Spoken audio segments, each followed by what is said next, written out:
কি ব্যাপার? এতবার ফোন দিচ্ছি, ফোন ধরো না কেন? পড়াশোনা কি ছেড়ে দিছো? ক্লাসে যাবা না? কয়টা বাজে দেখছো?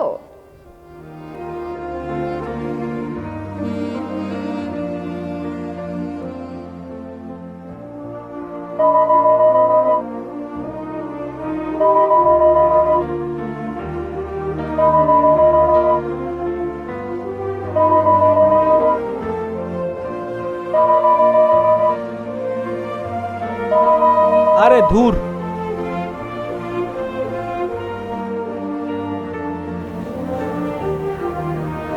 কি ব্যাপার ব্রো? কি হয়েছে ব্রো? কি হয়েছে? দোষ, একটা বই খারাপ করছিস তাই বলে কিভাবে মন খারাপ করে থাকতে হবে? শোন দোষ, এই একটা বই খারাপ হলে তেমন কোনো সমস্যা নেই, কিছুই হয় না, বুঝছিস? আর কিছু বলবি তুই?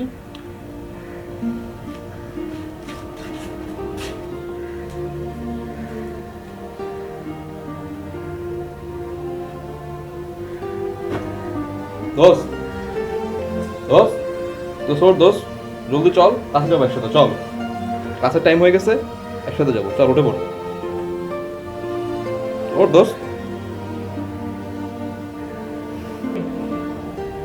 ভাই তোরা ভালো ছাত্র, তোরা ক্লাসে যা, আমার সব ক্লাসে গিয়ে কোনো লাভ নেই। আমি বরং আমার মতনই থাকি, ঠিক আছে?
একটা গল্প শুরু করা যাক। গল্পটার কারোরই নয়, আমার নিজেরই। আজ মাঠে ওই যে ফুটবল খেলাটা হচ্ছে, ওখানে আমারও খেলার কথা ছিল। হয়তো আমি খুব ভালো খেলোয়াড় ছিলাম না, কিন্তু একেবারে খারাপও খেলতাম না। তবুও মনটা পড়ে থাকতো ফুটবলের উপরেই। প্রতিদিন বিকেল হতে না হতেই ওই বলটা নিয়ে বেরিয়ে পড়তাম। আর যেদিন বড় কোনো ম্যাচ থাকতো, সেদিন তো কথাই নাই। কখনো কখনো হয়তো সবার আগে এসে পড়তাম। তখন হয়তো মাঠে কেউই আসেনি, তাই বলে উৎসাহ কমতো না কখনো। একা একাই শুরু করে দিতাম। খেলা হয়তো শেষ হয়ে যেত, তাতে কি, বলটা আমার পিছু ছাড়তো না।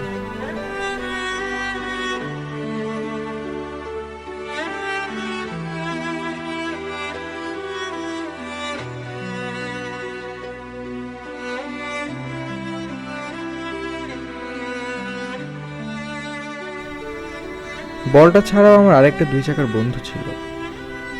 কখনো কখনো বন্ধুটাকে নিয়ে বেরিয়ে পড়তাম। কোথায় যাব কে বা জানে, পথ আমাকে সবসময় টানতো। মাঝে মাঝে সেই সকালবেলা বের হয়ে যেতাম, ফিরতাম সেই সন্ধ্যায়। থাক, সেসব কথা আর নাই বা বললাম। মনে হয় মানুষকে সৃষ্টি করা হয়েছে এমনভাবে যে সে চাইলেও সবকিছু করতে পারে না। হয়তো এটাই প্রকৃতির নিয়ম। আমার জীবনটা অবশ্য সবসময় এমন ছিল না। প্রতিদিন ঘুম থেকে উঠেই আমার কাজ ছিল সকালবেলার প্রকৃতিটাকে দেখা, কিন্তু ব্যস্ততা আমাকে সবসময় তাড়া করে বেড়াতো।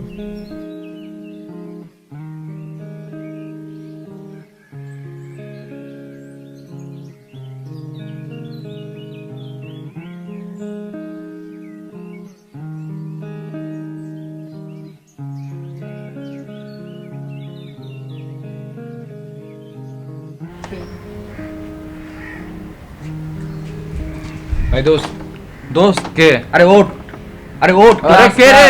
আরে ক্লাস তো, আরে দিয়ে আজো। আরে না তো থাক তুই।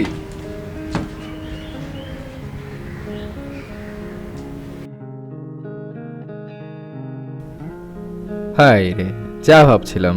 এই, বিড়ি খাচ্ছিস? ক্লাস নাই? ক্লাস আছে, হ্যাঁ, যাব। আয়, দুটো টান দিয়া যায়। কিছু আয় না। টান দিয়েছে তাড়াতাড়ি।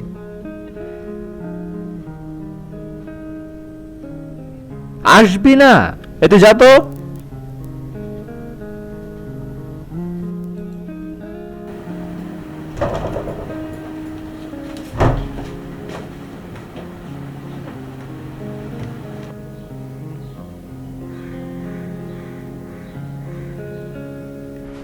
কখনো একটু সময় নিয়ে আমার রেডি হওয়া হয়ে উঠতো না। তাড়াহুড়োটা যেন লেগেই থাকতো। আর সব সময় কিছু না কিছু আমি ভুলেই যেতাম। কখনো বই, কখনো খাতা, কখনো কি যে ভুলে যেতাম তা আমি নিজেও জানতাম না। শুধু জানতাম কিছু একটা ফেলে এসেছি।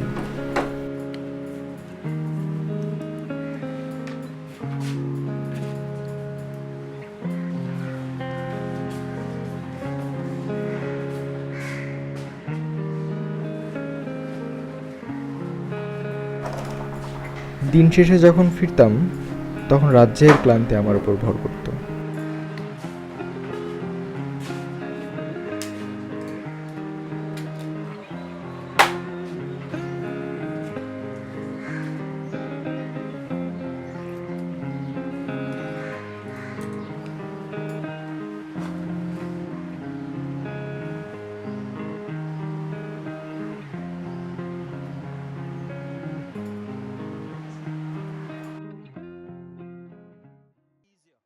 As a return catch because it didn't come from the middle of the bat. Look at the expressions. It's a big one. It's a big catch. কিরে আদিব, কি দেখিস? Now Hey, will to. this carry to the field Hello. or go over his head? ভালোই আছে। Touch and go, and he's gone for a six. জোস। But this is more in control. As a second consecutive six for Suresh আরে Raina. খেলা দেখ, খেলা দেখ। I think the first shot really that's come from the middle of his bat. Let's hit that straight. এমনও সময় phone আসে। 22 আচ্ছা দাঁড়া। single boundary yet. This could Hello? be the first one. It's a হ্যাঁ, flat বলো। six. Yes, the arms go up. আচ্ছা ঠিক আছে, ওকে। A bowled him, trying to repeat that shot. And the mute button has been pressed here at the Chinnaswamy Stadium. Virat Kohli going for a big swing on the leg side. Good cricket from Bangladesh. Created the pressure on the Indian batsman. Virat Kohli gone for 24, India 95 for 3.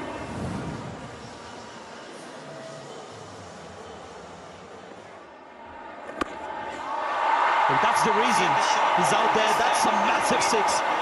Almost into the second tier এই there. তুই এটা কি করতেছিস? কি করলি তুই এটা? এই কি করলি? এই করলি কি তুই এটা? এই দাঁড়া, এই দাঁড়া, এই দাঁড়া, দাঁড়া, দাঁড়া, দাঁড়া, দাঁড়া, দাঁড়া।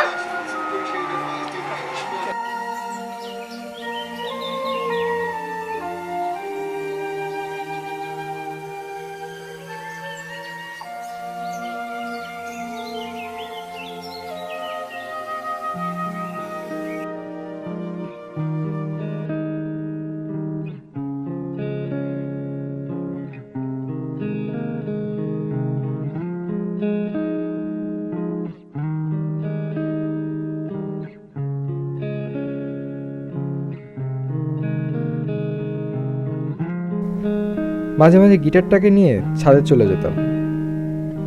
ছাদের এক কোণে দাঁড়িয়ে আপন মনে গান করে যেতাম। বিকেলের আকাশটা কেমন যেন খুব দ্রুত পাল্টে যায়, ঠিক যেন চারপাশের মানুষগুলোর মতো।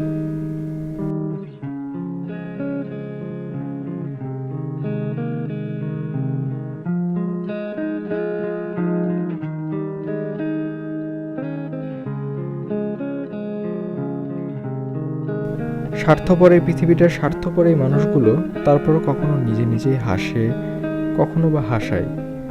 সম্ভবত এই হাসিটাই মানুষের সবচেয়ে নিঃস্বার্থ প্রকাশ।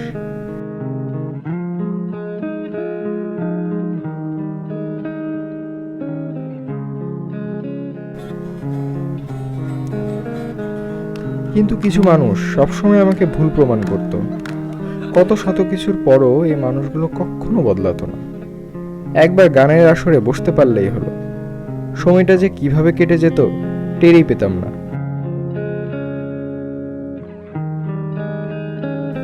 সম্ভবত এই সময়টাই ছিল আমার জীবনের সবচেয়ে অসাধারণ কিছু মুহূর্তগুলোর মধ্যে একটি। যান্ত্রিক এই জীবনটার মাঝেও এমন কিছু ছিল যার হয়তো কোনো ব্যাখ্যা নেই, বা হয়তো আমারই দোষ, আমি ব্যাখ্যা বের করতে পারিনি। তাই তো আমি হঠাৎ একটা মানুষের মধ্যে এমন কিছু খুঁজে পেলাম যা আগে আমি পাইনি কখনো। নামটা না হয় নাই বললাম।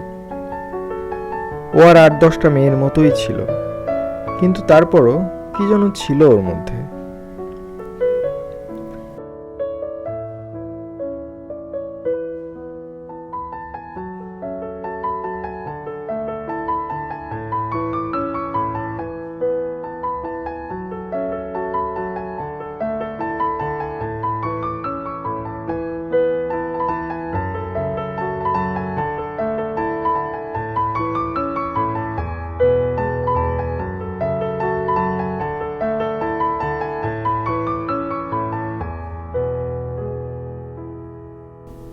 আমি চাইনি কখনো আমার এই অনুভূতিটাকে অন্য কেউ জানুক।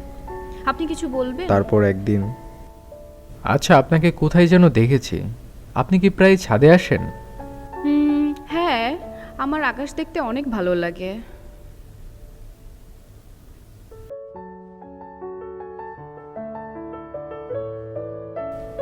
আমারও একটা কিছু ভাল লাগে। আচ্ছা, আপনার কি কালো রং খুব পছন্দের? কেন বলুন তো? না, আপনাকে কালো রঙে প্রায় দেখি তো। আপনি এত কিছু খেয়াল করেন? আমি তো ওখানে বসেছিলাম, পরে এসে আপনি বসলেন, ভাবলাম আমাকে দেখেই বসলেন কি না।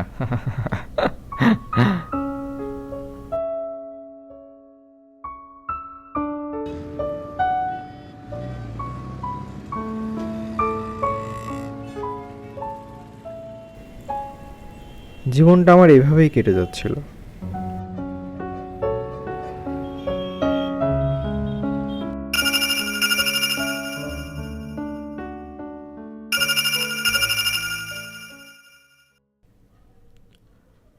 হ্যাঁ দোস্ত, হ্যাঁ হ্যাঁ, আচ্ছা তাই নাকি?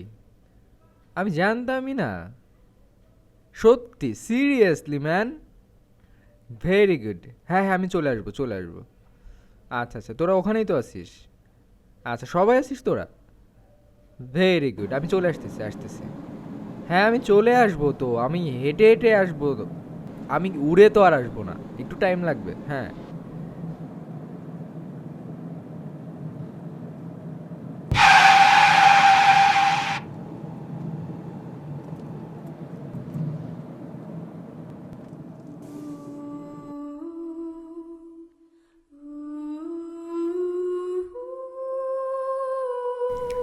এভাবে কতক্ষণ পড়েছিলাম জানি না, কিছু মনেও নেই।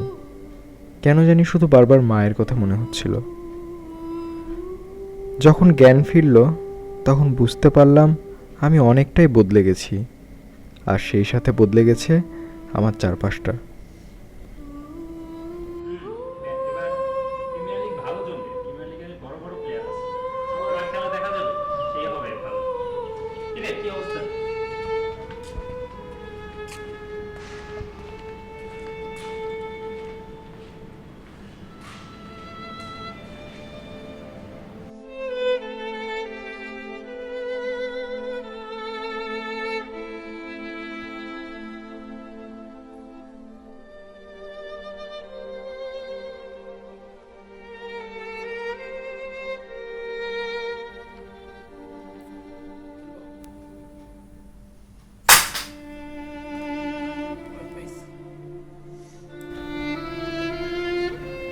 নিজেকে আমার মেনে নিতে ভীষণ কষ্ট হচ্ছিল। আমি যেন সবার কাছে অনাকাঙ্ক্ষিত কেউ একজন, যে সবার কাছে করুণা চায়। উফ, মাঝে মাঝে নিজের প্রতি অনেক রাগ হতো। মরে গেলেই ভালো হতো, আমাকে সবাই তাদের স্মৃতিতে ধরে রাখতো। আমার এই বিকৃত নষ্ট আমিকে কেউ দেখতো না। তাই মাঝে মাঝে ইচ্ছা হতো নিজেকে শেষ করে দিই।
কিন্তু পৃথিবীর মায়াকে মনে হয় তখন আমি কাটিয়ে উঠতে পারিনি, বা হতেও পারে, সাহস হয়নি। এভাবেই নিজের প্রতি প্রচণ্ড ঘৃণা নিয়ে দিনগুলো চলে যাচ্ছিল।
কিরে, মন খারাপ? শোন, জীবনটা হলো রঙের খেলা। সুখের একটা রং আছে, দুঃখের একটা রং আছে, জিতে যাওয়ার একটা রং আছে, হেরে যাওয়ারও একটা রং আছে। এইভাবে ডিপ্রেশনে পড়লে কি চলে? লাইফের রংগুলোকে ইন্ডিভিজুয়ালি বুঝতে শেখ। প্রত্যেকটা রঙের ভিতরে যে মজাটা আছে সেটাকে বুঝতে শেখ। জীবনটা এত ছোট না। ছোট বড় দুঃখ, কষ্ট, কিংবা ধর বড় কষ্ট, সব কিছুর থেকেও জীবনটা আরো অনেক বেশি বড়। রঙের মজা শেখ, রং বোঝ, রংকে উপলব্ধি কর, রঙের আনন্দ বোঝ, জীবন বদলে যাবে।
এই শোন শোন, নাম কি তোর?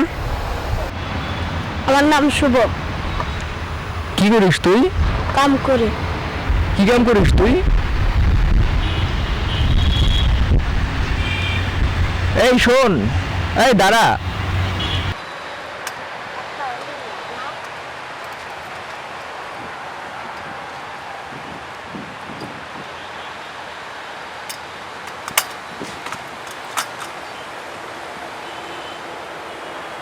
কি কাম করিস তুই? কে কথা বলিস না কেন? মাল টানি। এই বয়সে মাল টানিস? স্কুলে যাস না? যাই মাঝে মাঝে। মাল টানতে তোর কষ্ট হয় না? তোর টাকার কি খুব দরকার? কি করবে এত টাকা দিয়ে? বল। মারে সোনার গয়না কিনে দেবো। তোর মাকে তো সোনার গয়না কিনে দিবি? তুই জানিস সোনার গয়নার দাম কত? মা চাইছে সোনার গয়না কিনে দেবো। সোনার গয়না তোর কাছে তোর মা চাইছে? শুভর গল্পটা একটু অন্যরকম। তার বাবা ছিল একজন সাধারণ রিক্সা চালক, আর শুভর 5 ভাই বোনের পরিবারটাকে চালাতে শুভর বাবার সকাল থেকে সেই রাত পর্যন্ত খাটতে হতো। এভাবে আধবেলা একবেলা খেয়ে শুভদের কোনো রকমে চলে যাচ্ছিল। তবুও দারিদ্রতার জন্য মানুষের সাদা আহ্লাদগুলো কি থেমে থাকে? শুভর মায়ের অনেক দিনের ইচ্ছা ছিল একটা স্বর্ণের চুড়ি পরবে, কিন্তু সেই স্বপ্ন তার মায়ের আর পূরণ হলো না। শুভর বাবা একদিন রোড অ্যাক্সিডেন্টে সবাইকে ছেড়ে চলে গেল। তারপর পরিবারের প্রয়োজনের তাগিদেই তার মা বাসাবাড়িতে কাজ শুরু করলো। কিন্তু ছোট্ট শুভ প্রতিজ্ঞা করলো একদিন তার মায়ের শখ সে পূরণ করবে। কিন্তু সে তো জানে না তার মতো ছোট ছেলের পক্ষে তার মায়ের শখ পূরণ করতে হয়তো 1000 বছর লেগে যাবে। কিন্তু তাতে কি, সে তার মনে তার মায়ের স্বপ্নকে লালন করে যাচ্ছে।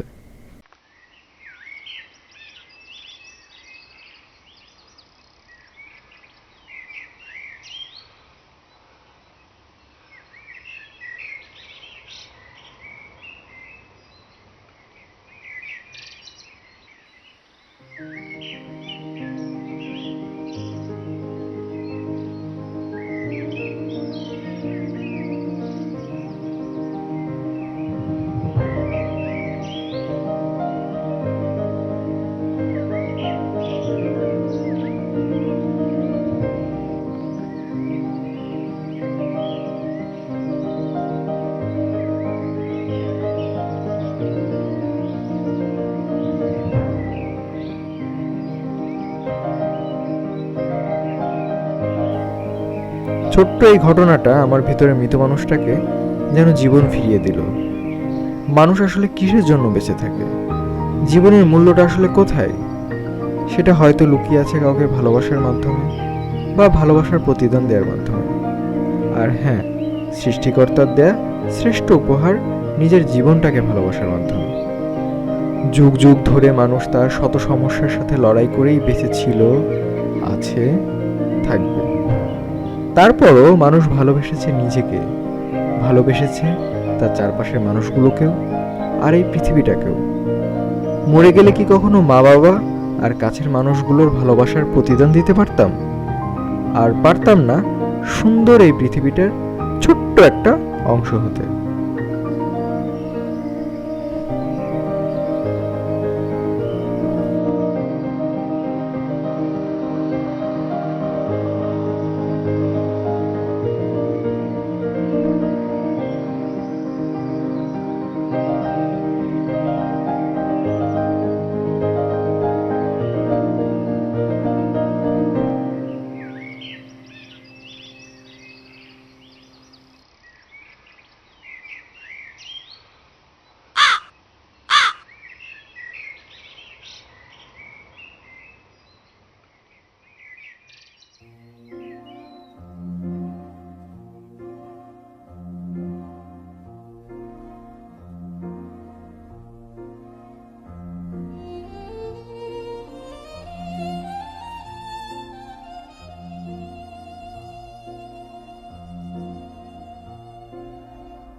দোস্ত চল আমরা একটা নাটক বানাই।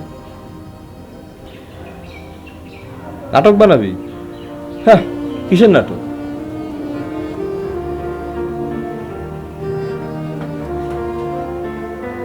এই নে ছেঁড়া পাতার গল্প।